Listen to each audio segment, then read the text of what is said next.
you're looking for explanations, the audio recordings I have, and you can't find any animal that makes any of the sounds that I have recorded. Sasquatch is definitely here in Texas. My son and I were camping, and we heard this terrible growls, almost feral, and it just terrified him. Hello and welcome to the first episode of Sasquatch Talk. My name's Bradley Valentine. I'll be your host today. We have Troy Miller, Dan Adams, and myself, and we are the owners of Sasquatch Gun Oil. So we wanted to start this podcast because we wanted to share a conversation and our love around all things Sasquatch, firearms, and a lot more. So let's go ahead and get some introductions out. First, I'm going to throw it over to Troy Miller. Troy, do you want to tell everyone about yourself today? Hello listeners, my name is Troy, and like Dan, I am an Air Force veteran, but unlike him, I was only in for 6 years instead of 26 years. I had separated from the military in 2012 and proceeded to go to school. I got a bunch of associate degrees, got my bachelor's degree. Whole job and career thing never really truly worked out with those degrees. So I found myself asking myself, let's build a business. And that's when I had met Dan in church. And we were talking a little bit, and we had decided to start building a renewable oil company, and one thing led to another. It pivoted into what is now Sasquatch Gun Oil. All right, Dan, tell us about yourself. I'm Dan. Let's see, a little bit about me. He has no hair. Yeah, I'm balding. It's every time I see a picture of myself, I'm like, that's me, huh? All right, cool. Mm-hmm. He's as big as Sasquatch, too. Yeah, Troy, as Troy mentioned, we met at church. I've been also in the military for quite a few years now, 26 actually. Met my wife in the military, have some kids, and I've always been into like being outside, interested in firearms, and I love a good conspiracy theory.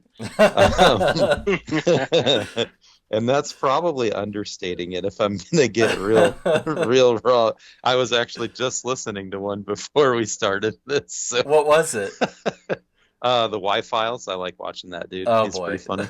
Nice. Yeah, he's got a sidekick of a goldfish. I don't think we could get a sidekick just yet. You got to have a few episodes under your belt. Fair enough. But let's see. Troy said we met at church. I was really interested in alternative fuels. Mm-hmm. I've always heard about like 100 miles per gallon carburetor, and how, like, I've always been, like I said, I've been in the Air Force for a long time, jet engine mechanic for 25 years. I like all things mechanical. Sometimes the more complex, the more like I can't put it down. Naturally fueling mechanical things, very interested in doing that. Watched a lot of stuff about alternative fuels, so I was trying to look at how to get into biodiesel, mainly because that production is like the safest alternative fuel to produce. Yeah. And so I met Troy. He said he was also interested in alternative fuels. Mm-hmm. So to condense my short intro about myself, we did start this gun oil business together, but it's really my passion for alternative fuels and all things mechanical that kind of drove me into this. And we had a kind of neat pivot moment. The EPA is not friendly to everyone, and it's really hard to get into the fuel game because of big oil. And even talked with a few EPA guys, and so it was very clear that we needed some kind of pivot thing. But I had spilled some of this stuff on a piston. I was rebuilding the engine for a guy that we go to church with, and it took the carbon like right off the piston. So one thing led to another in my mechanical brain. Tried it on my 1911.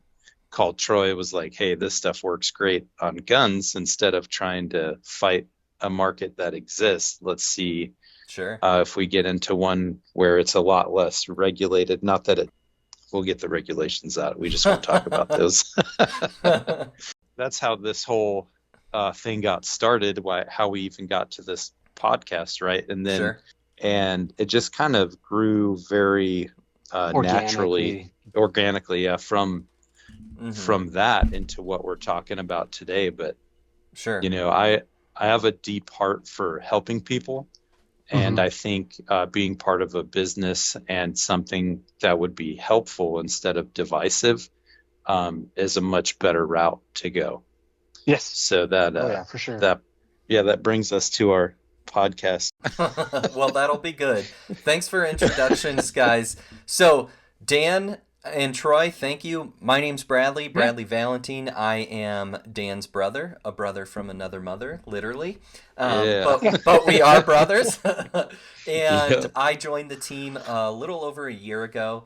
I live in Colorado. We're here to talk about whatever we want to talk about, but right now we're going to talk about Sasquatch a little bit. So, we're Sasquatch Gun Oil.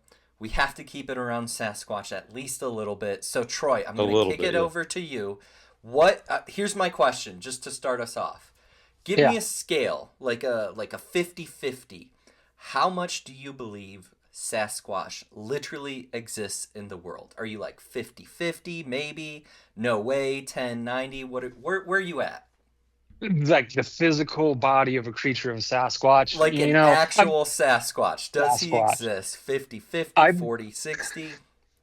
I believe that the word Sasquatch exists because we see it everywhere, especially on our label, right? But that word exists to describe something that people may have seen. I personally don't have any Sasquatch experience stories, but I hear people telling me their stories all the time. And there's got to be a hint, a little sprinkle of reality, or of him being real.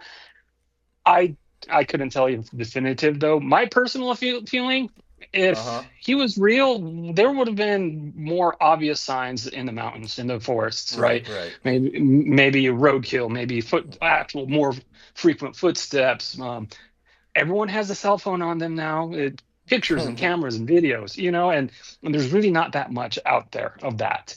Yeah. So I'm still on the fence about Sasquatch. I do know, though, that the word Sasquatch is a Native American term to that is native for Bigfoot, and the natives were using this term to describe some sort of creature they have encountered in the woods long before, like, the white settlers showed up on at least the West Coast. And so I do know that that's real, and that word exists for a reason. But me personally, I don't know. It's like a unicorn.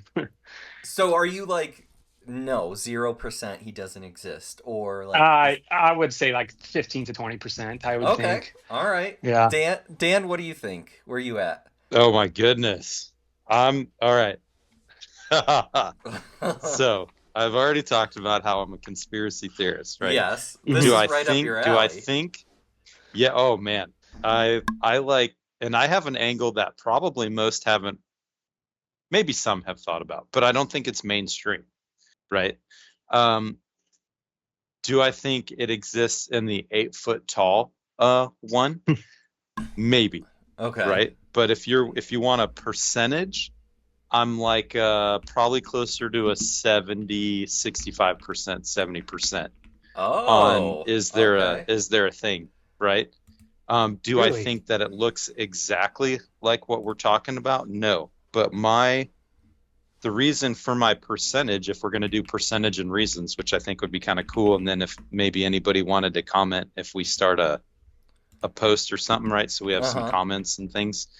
Maybe people could post about what their percentage was, and then maybe a brief paragraph bolstering their view, right? I like it. I think that'd be a pretty cool one. My reasoning, my short paragraph, which will probably be far too long, is this, right? So there were giants. That's a real thing. Giants did walk on this world, right? But there was a flood that I feel the Bible supports biblically. Okay. Did anything survive that? Probably not. But here's what I do know. The timelines are jacked up for what happened when, and how long humans have been walking around. But also I work with some tall folks, right? There's some guys that if they were if they were standing next to a shorter person in a far off distance, let's say the other side of a football field, it's really easy with optical things in the way that we perceive the world around us.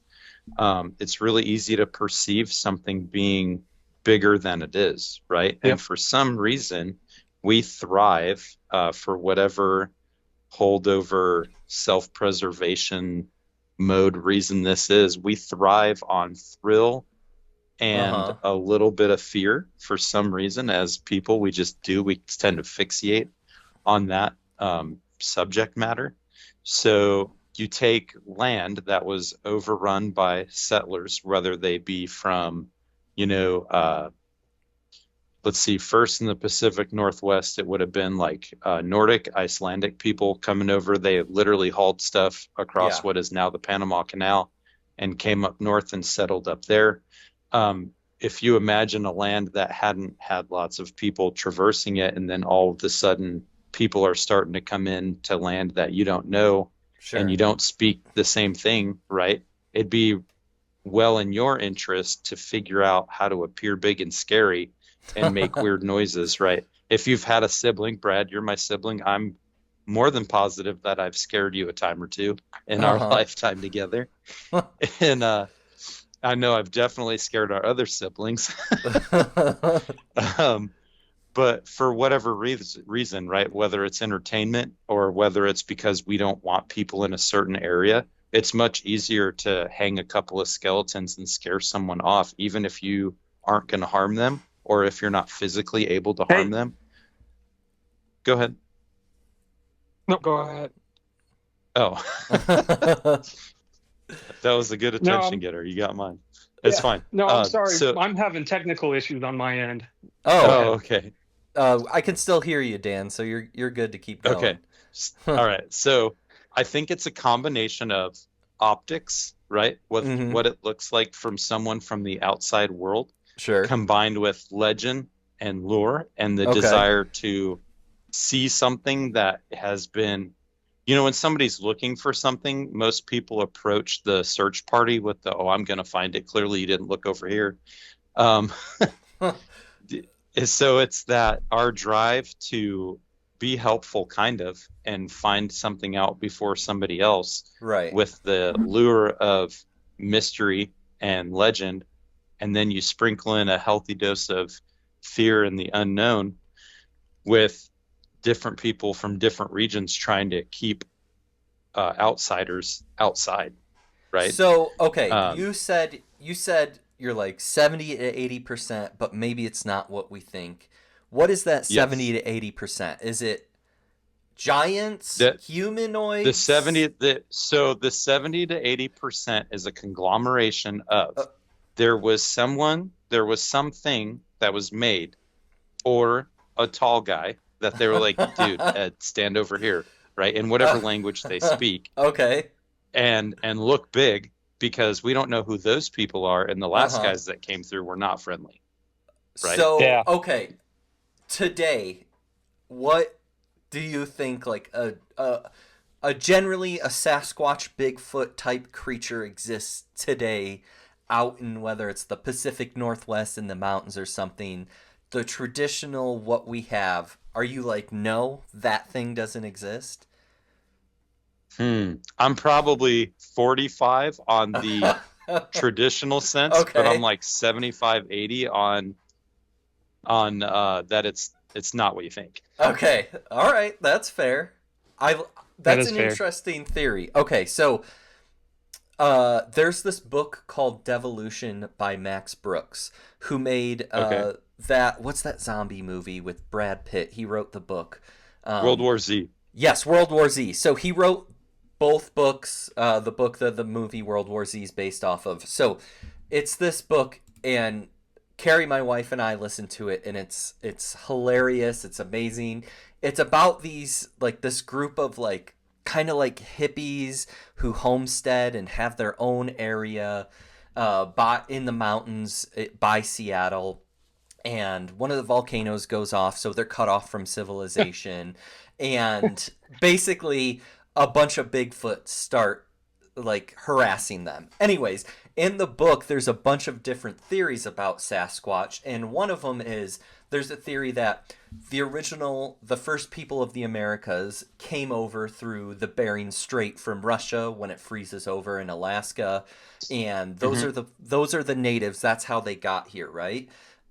So the idea is, what if there was someone following them, hunting them, but staying out of their sight? They were driving them. Sure. Okay. It could be that. So essentially, it's like we have the first people of the Americas coming over the Bering Strait when it froze, right?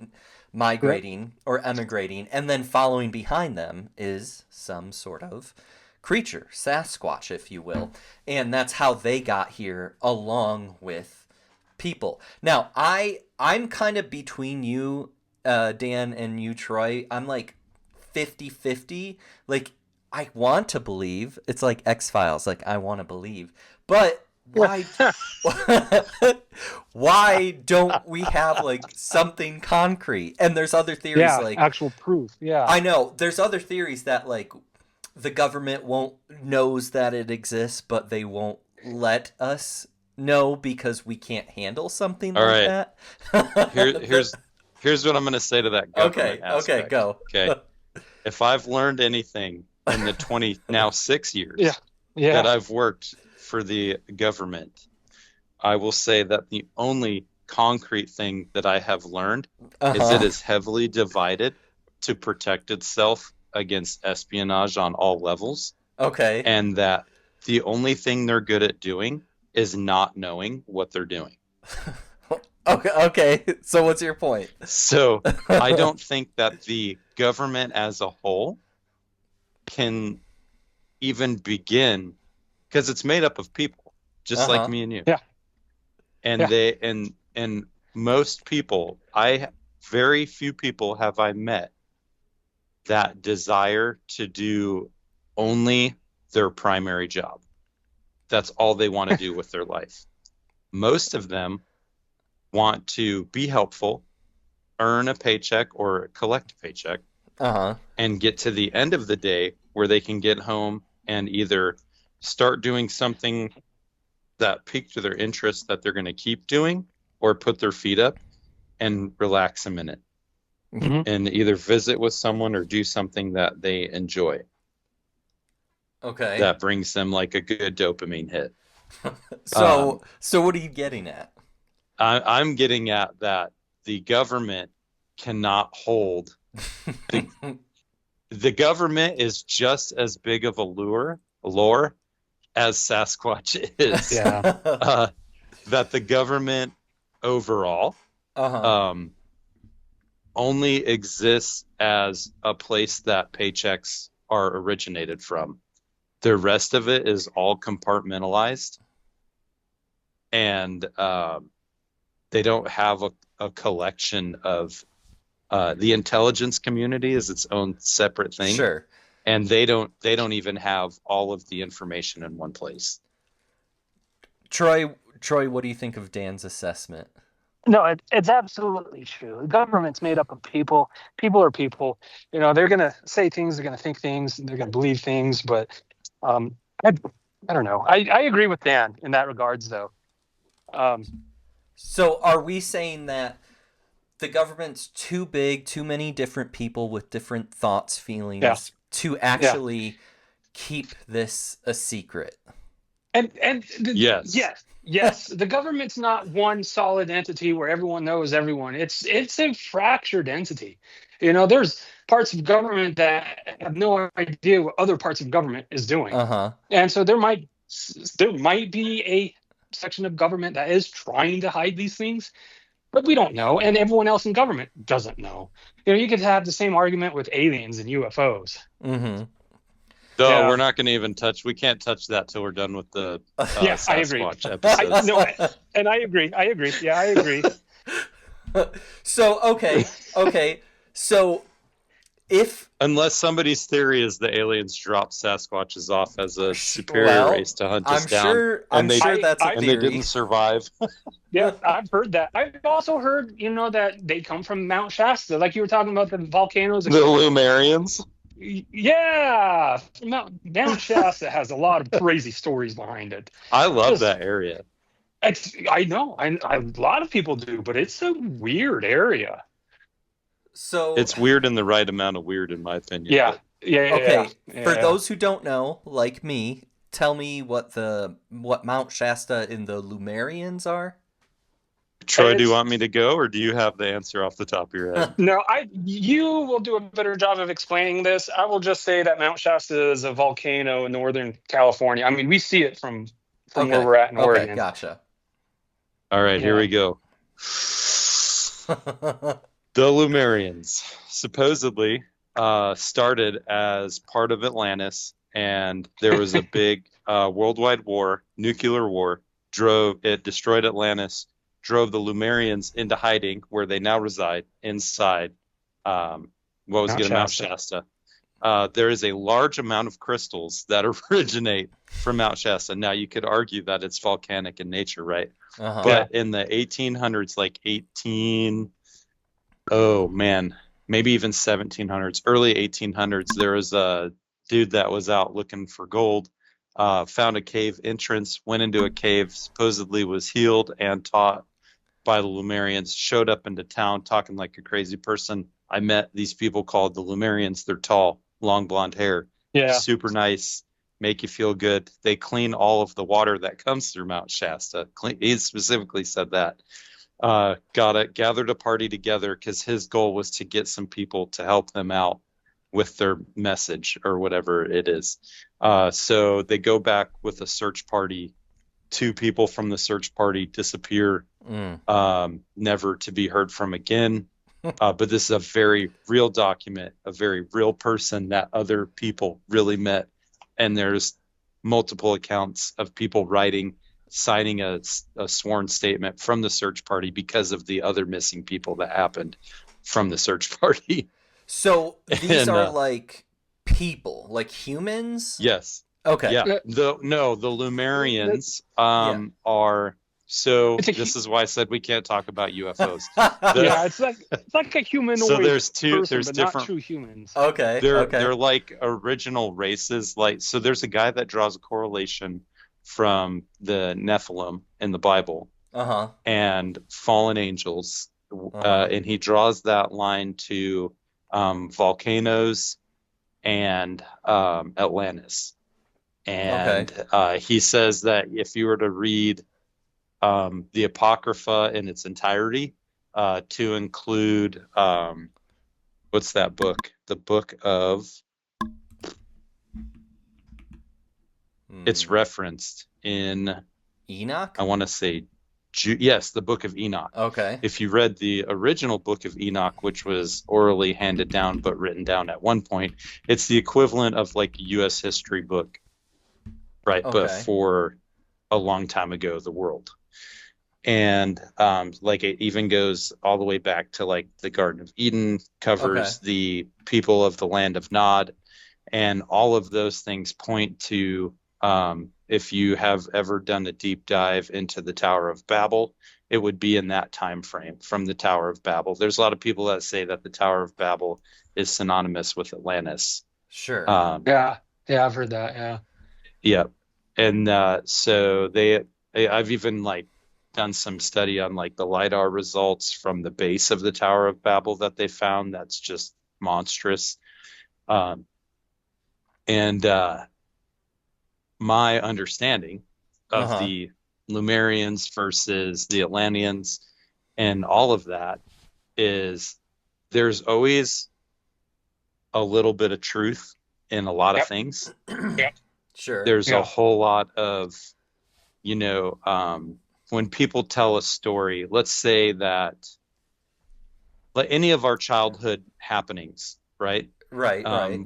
There's the really funny stuff with your perspective of how tall someone was when you were a kid, how big they were, and then you go back and see these things. People used to be like, "Oh, my childhood home was giant. The stairs were like 20 feet tall. It took forever to get to the top of the stairs." They go back right later as an adult, it's like 7 stairs. They're like, I can see the top of the stairs from here. That's wild. We kind of inflate Yeah. those stories and make them into something bigger than they grandiose. actually were. Yeah.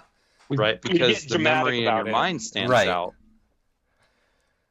So you're to me, saying that's that Atlanta or the Lumerians, going back to the original point, is like, are these Yeah. like, there could be like Atlanteans, Lumerians, Sasquatch, like almost like Yeah, a different... people from the land of Nod, right? Okay. If they were okay. holdovers, it all depends on how long the flood lasted, and Mhm. if any people trapped in an air pocket were allowed by God to exist after Okay. post flood. Okay. So That all right. that's what that would hinge on. Okay. But so is that a detail that's necessary for belief in Jesus as the Savior? Probably not. I would hope not. You're right. Yeah. So, okay. First of all, if you're listening to Sasquatch Talk, this is what you're going to get. And I hope you like it. Because we're going to talk about Lumerians and Atlantis. So, Lumerians, they're not Atlanteans. You were just No. kind of... Okay. This is... Let's bring it back to Sasquatch. So... Yeah. Are But it all stems from that, right? Because Yeah. Yeah. If you talk about just Sasquatch, it's like talking about the doorman of a big building, uh-huh. right? We're talking about one aspect of, some people would call it supernatural. I would call it ultra natural, right? Because we're talking about the environment Sure. around us, which we don't.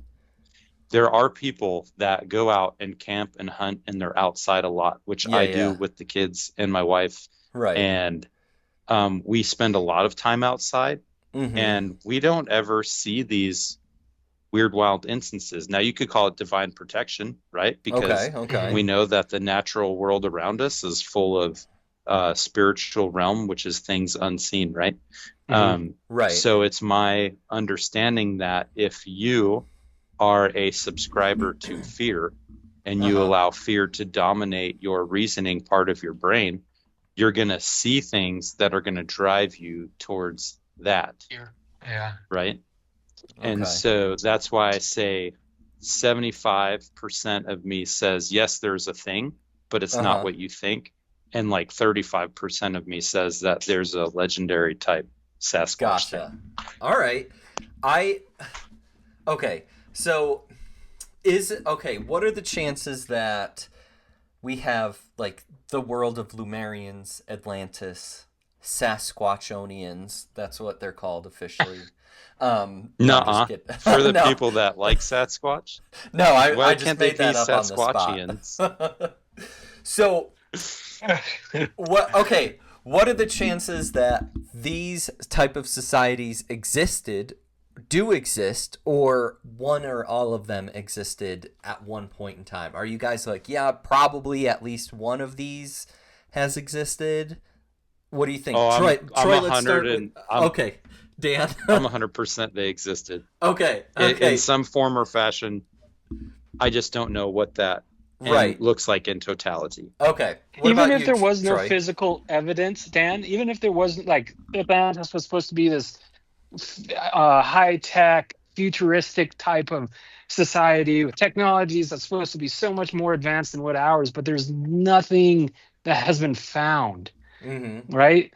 Yeah. No, there is things that have been found. Like what? Like the Antikythera, lots of different, very precise tools have been found. There's whole cave systems underneath Spain Shasta. that have no. In Spain, there's an entire island that has 20-foot tall caverns all the way through it, and they found giant, like, these people would have to be 15 feet tall bones in there with a sanctuary. And so you're saying that's a part of what would have been Atlantis? At least around at the same time. Or some sort of ancient society. And there's massive gold mine operations all around the world that go to a central point. And most electronics, if you're going to be using them on the higher end scale, use a gold alloy because of how well it transfers electrons. Gold, yeah. Okay. So that would you say like okay, what about this? And I'm not dismissing anything, but Yeah, maybe no, you're fine. Atlantis is some sort of like worldwide or even between North America and Europe, right? That's where maybe Atlantis was. Would you say like Sasquatch is sort of the North American phenomenon that is this ancient society or creature, and it's like equivalent to whatever other things? Yeti, Yeah, It right. is, But because Yeti's like what the like ice. an Asian version of the same Oh, is thing, it? just high. Yeah, it's more in the higher caps, snow caps of the mountains, higher elevations where it's that's Okay. colder the and Himalayan. snowier. That's the Himalayan Yeah, version. Oh, but okay. it's like the same kind of creature. They call it Yeti in Yeah. Asia, Sasquatch in North America. Okay. Um, yeah, Nilamo in Tibet. yeah. Which is Yeah. which is Asia. So, okay, if we have these same stories over different continents, doesn't that And mean over that it's time, more too. likely to be real?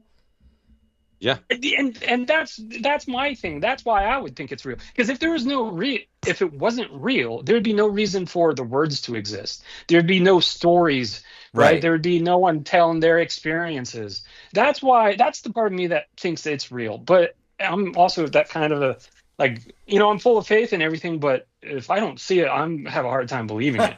And that's here on Earth, right? All right, that Thomas. doesn't have to do with that is, who's Thomas? Doubting Thomas. He's one of the disciples that he yeah. like basically, all right, show me the hands, the holes in your hands and the holes in your feet Yeah. to Jesus, right? Yeah. And then Okay. I'll believe. So, I'm just because, like I said, I'm like 50-50. So let me just play devil's advocate, Troy. You said there are words, right, and stories, but there are words and stories of vampires. Do we believe vampires exist? Exactly. That's Vampires in what understanding? in what context? Like the classical, what context? Like a traditional the Hollywood traditional understanding, 'cause there's blood-sucking cannibals. vampire. Ones that will turn into bats and fly around and then turn back into a humanoid. Yeah, human. something of that realm. Yeah. I don't think that's it's over. that. I think what happens is there's lots of things that are permissible.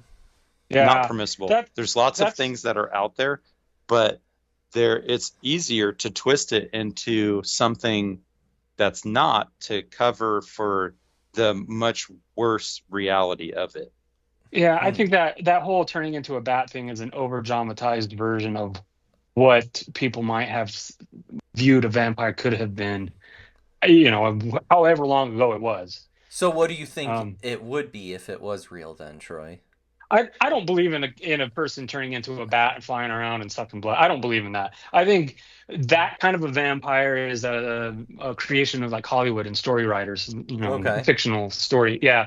But there may have been some ruthless people that lived in certain countries and nations years ago, hundreds of years ago, that may have been bloodthirsty in regards of just being kind of warmongering, and people called them a vampire.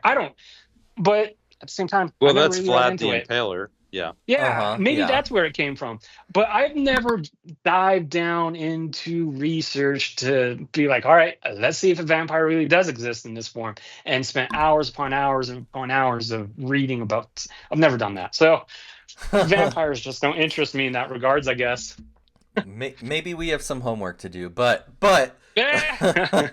So okay, so who did you say it was? Dan, like Vlad the Destroyer? Vlad the Impaler. Okay, so let's say we kind of came up with this creation of imagination of Vlad the Impaler. We turned it into all these stories together of a man who turns into a bat, sucks your blood, lives forever. How do we know the same thing didn't happen with Sasquatch? Maybe like you're saying, Dan, there was some big, nasty people who were big, hairy dudes. I don't even think they were nasty. Because literally the term Sasquatch means wild man or hairy wild man. Okay. But it's a native term. Yeah, it's native. And it's the native-ish. It's native adjacent. But they were using that term before the white settlers showed up and started to experience it. Not especially so much. When you look part up of the the US. origin, when you look up the origin of the word Sasquatch, that's kind of from the 20s.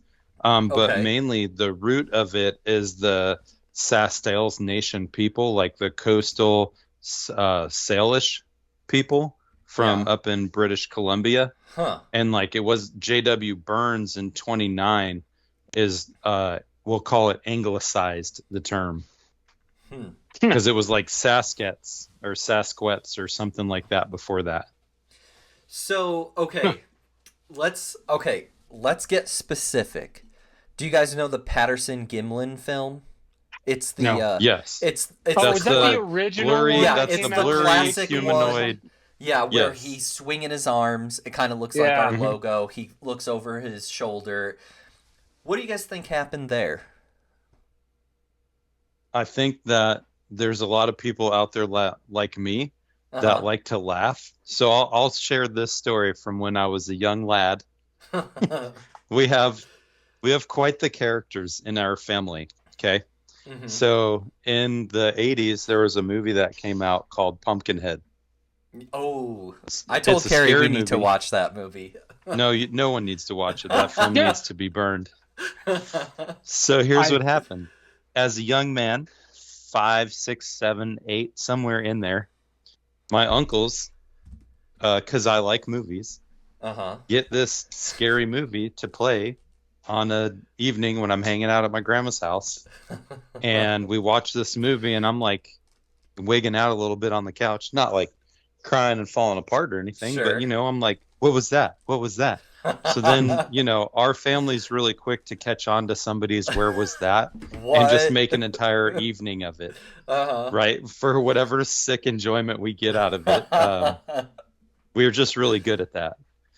And so they turn all of the lights out via the breaker in the back room. Oh my So there's a gosh. living room, there's a kitchen off the living room, and through the kitchen, there's a washroom, and it's kind of hard to see all of those angles from the living room. Boom, lights go out, right?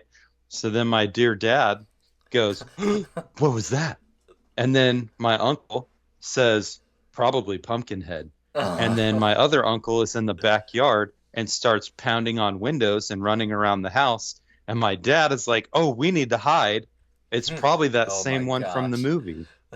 So then now the lights are out. He locks the front door and he's like, Daniel, get under the sink. And like, I open the sink, and this is an older house that our grandpa built. And before I get under the sink, now mind you, I can just barely see over this window into the backyard. My uncle had, because it was around the end of October. So he is in the backyard with a carved pumpkin that he had sprayed some sort of something in that made flames come out of the front of it and out of the top of this pumpkin. And he's running through the backyard. So all I see is this flaming pumpkin go by the window. And so I dive underneath the kitchen sink and hit my head on the like grease trap on the bottom that happens to be cast iron, and like totally put myself out underneath the kitchen sink. So now my dad is now flipping out and like turning lights on and things. And like, I just remember being woken up and having a very sore head, and everybody's laughing. And now some people are mad. My grandma is, yelling at everyone. And like, it was quite the event. And to which, if you ask our dad about it, he thinks it's the funniest story he's ever told. Sure. So what how does this tie back to Patterson-Gimlin? So this ties back to perception, right? Uh-huh. If there's a story to be told, there's a perception angle to be had. Mm-hmm. And as long as you control the narrative of the perception, Yeah. you can make it into anything you want it to be. If it's it's like this, it's the same thing as telling ghost stories around a campfire, right? Why do people do that? Because it is entertainment to them. So you have to decide what amount of the elements of Sasquatch is entertainment. Because if you think back, right? Yeah. 200 years ago, people didn't have televisions and there wasn't radios, right? They communicated through oral traditions around fires. And it's really easy to make a shadow, and it's really easy to take some young, influential members of the tribe, scare them from going to a dangerous area, by casting some shadows and telling some funny, scary stories. And you get two things. You get entertainment out of it, and maybe they won't go in that area and they'll be a little safer because of they're not ready for whatever dangers are over there. Mm-hmm. Right. So is the Patterson-Gimlin film then kind of like what Dan was talking about? Couple guys playing a prank on the world, dressed up as a Sasquatch? You know, I always thought that. That's what I thought. Uh-huh. That video is so old, though. It's kind of grainy. It's hard to prove anything. But Right. like you were saying, people wanted to tell stories. That's not anything new, right? People have been doing that in society and Literally forever. over 8,000 years. Yeah, exactly. Forever. It's something that humans do. So honestly, I wouldn't be surprised if it was a couple of guys up in the forest just trying to have fun, play a joke and make something a thing that may not have been a thing. But so is okay. Yeah, honestly, that's my thought. Okay, that's really our image of Sasquatch is essentially from this film, right? Right. Like the big, hairy, 7 foot tall, 8 foot tall guy. Like, does that come down to like, well, if some guys just made it up and they used lore, like, did we kind of just conflate that image with all the lore and now we just assume Sasquatch is just these two guys dressed up in a giant suit or what? There are people who think that Sasquatch is nothing more than two guys in a giant suit, or one guy in a giant suit and another guy recording from a distance. Right. And that's all that some people think Sasquatch is. Yeah.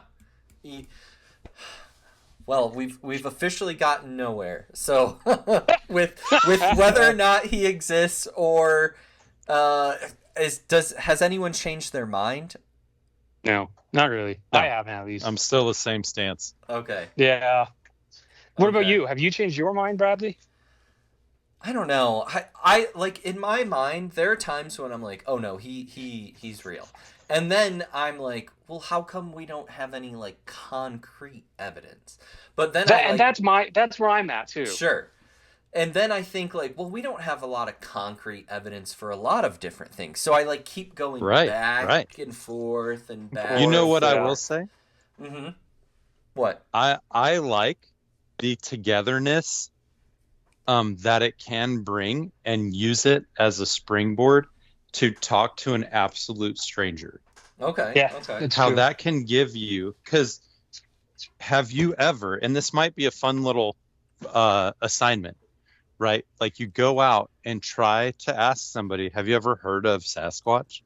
Uh-huh. And see if you can find someone that's never heard of it. Oh, most people have. That's interesting. That's what I'm saying. Yeah. That's what I'm saying, though.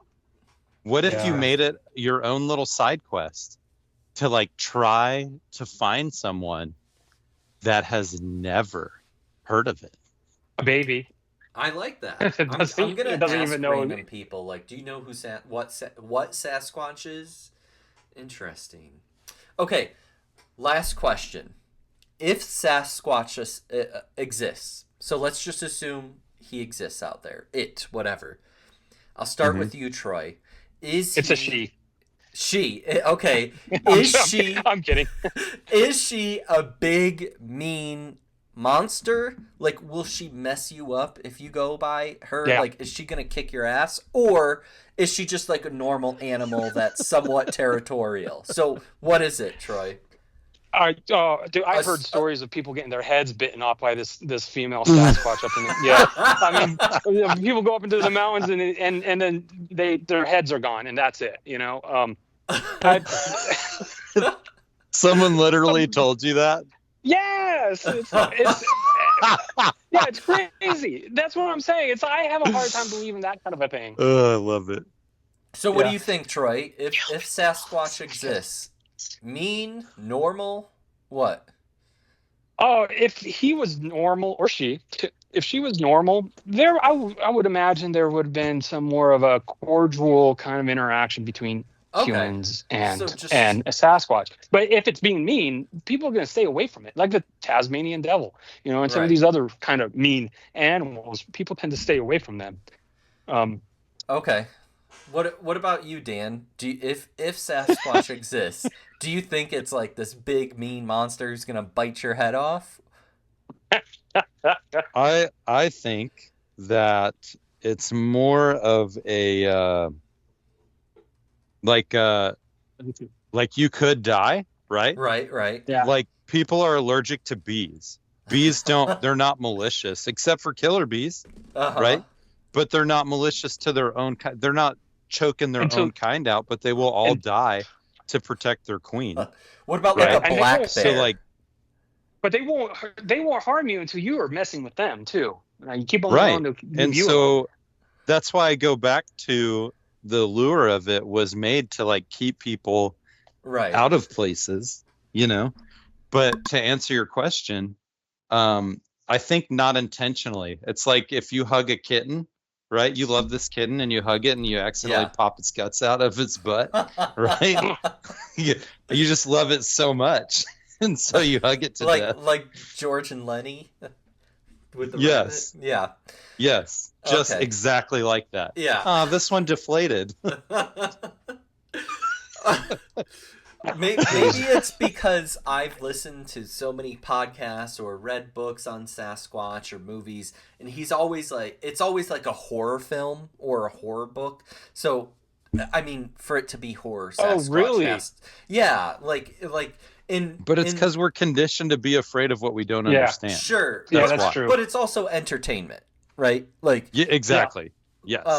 Like the guy. Do you guys know who Bobcat Goldthwait is? He's like the comedian. I love that dude. He talks like this. I used to hope that that's how my voice was going to be until I realized that that's funny for like an hour, and then people are very over it.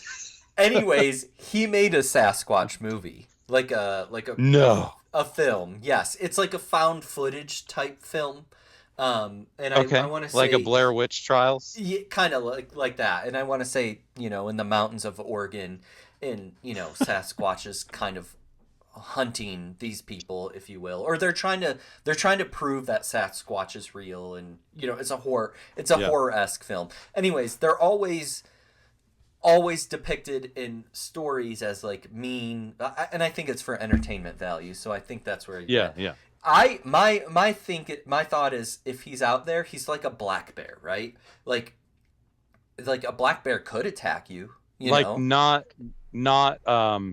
with human traits, more animalistic, right, than human. Yes, yeah. But black bears are berry eaters too. They don't eat a lot of meat. I mean, they'll eat some fish, but they don't really attack animals. They eat a lot of fish. Yeah, but that's the only meat they'll eat. They won't attack other animals like, say, a grizzly bear. Right, but I'm sure at one point, like, it's not a grizzly bear. That's the point. Like, grizzly bears are more mean, right? Or like a polar bear is really mean and will be aggressive. A black bear could attack you, but it probably Especially won't. if you're pissing it off. Right. Yeah. That's my point. Well, the only time that they do, it's mainly females, and it's when you're endangering their cub. Yes. Or they feel like their cubs. They will literally rip your arms off. There you go. That's my point. Like that's what a Sasquatch is in my head. Like so don't be messing with Sasquatch youngins, and you won't get your arms ripped off and your guts squished out. You're fine. Or your head bit off too. All right. Okay. Let's see if we can find who can be the first one to find someone who's actually never heard of Bigfoot or Sasquatch. We'll see. We'll see next time.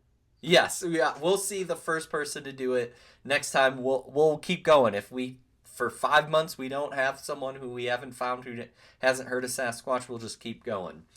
Well, that's going to be hard for me. Everyone has heard of Sasquatch. Sure, I mean you're in Oregon. Well, I don't know. I feel like that's a generalized statement. Yeah, I mean, yeah. Okay, well, it was fun today, boys. I had a good time. I hope you did too, and I hope everyone listening had fun.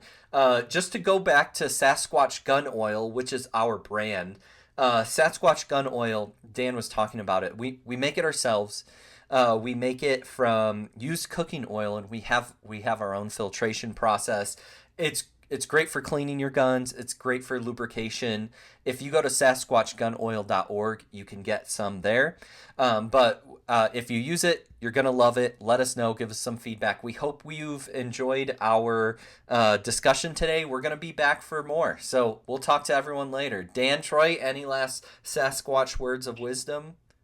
No, just one on our gun oil to clear up a few things.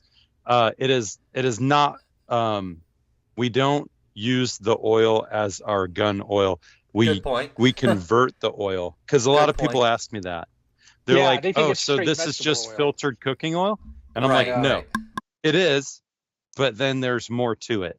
Yeah, there's a whole process component So to it. we filter it. We filter it many times. We dewater it, and then filter it again. Right. And then it goes through a chemical process where the glycerin drops out. Glycerin is what usually becomes tacky in vegetable oils, along with the degradation of things. Mm-hmm. And then it goes through a chemical process, and it becomes a methylated ester, which is closer to a biodiesel. But what we did is, through our method of filtering, it becomes an extremely thin oil, which breaks down carbon and actually gets into the granular structure of the metal. Some people like to call it pores, but it gets into the granular structure to help lubricate that metal on metal contact.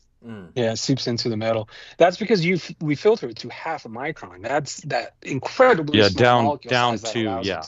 Yeah, that allows it to do that, which is something other gun oils don't do. Which really speaks to something that I want to do, which, if you grew up as a kid in the 80s and 90s, you heard reduce, reuse, recycle everywhere, right? And what we are doing is all of our materials that we gathered to make our first batch was all recycled materials, except for the filter media. That was the only thing that was new. Everything else was recycled, which is pretty cool. Some people think that's kind of dumb, but I like being able to breathe new life into things. I think that's awesome. Yeah, I love it. Awesome. Yeah. All right, guys. Thank you so much, and thank you for everyone listening. We're going to be back, maybe with some more tales of Sasquatch, and maybe we'll just pivot to vampires all the time, like Troy said he wanted to. But that's all we got for you today. Have a great day. Thanks for listening. Thank you. Bye.